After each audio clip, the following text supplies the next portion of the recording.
So I'd like to give a few tips that I learned from my social work internship uh, with social workers or social work students who are actually looking at going for their practicals.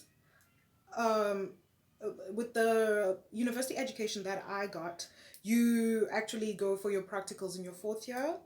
I wish there was more practical in the social work curriculum, but the fourth year then seems to be the year that you go for your internship.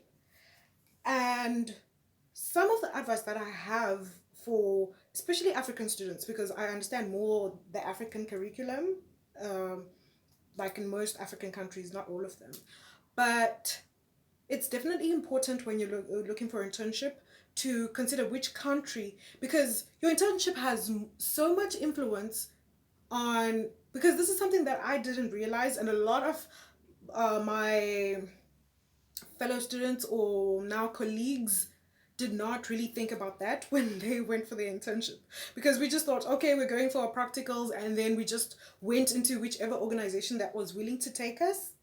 But that is really a tricky thing. You kind of have to understand, or things that will help you prosper in your career or that will push you forward, because your internship is actually your first contact with the world of work, and it actually gives points to which field you're going to fall into, which country, which spaces you can actually dominate or you can actually infiltrate, because we're talking about leaving school, and that's all about how do I even start, how do I even get in to the different fields or to the certain countries that I want to work in. So when you're choosing your internship, you definitely have to be it has an advantage to actually do your internship in the country or in a country that you would really like to work in, you know. And like I said, this is for the African curriculum or African students, because for most of us it's about starting work, you know. It's different from I've supervised European and American students who they come to visit and want to see just for the experience. When they go back to their countries, there are plenty of jobs, you know. They don't have to, some of them don't really have to start working so soon, you know. I'm going to take a break after I come back from my internship in Africa. But for African kids it's different, so you kind of have to consider which country you would like to eventually work in, or if you would like to be international, it's really good to have your internship in a different country or the country that you look forward to working in, because this would be your foot in the door into the country that, you know, when your CV actually says you worked and you did an internship in that country, you already start building networks in the country that you intend to live in or work in further. So definitely the country that you have your internship is important. I know some of my colleagues who went to countries and then, you know, they just thought, okay, we're going for internship, and then they went to wherever.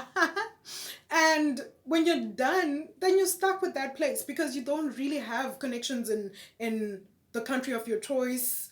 Maybe there are no job opportunities. Yes, there are opportunities for internships, but then no job opportunities in the country that you chose to do your practicals. So it's definitely important. Even the city that you would like to live in, because that's your entrance. Like I'm saying, your the time that you have your internship or you're doing your practicals is the time to make links. It's the time to build networks. It's the time to actually also uh, choose which field you want to be in. So careful of the country, careful of the town that you go to, and also the field that you choose to do your practicals in.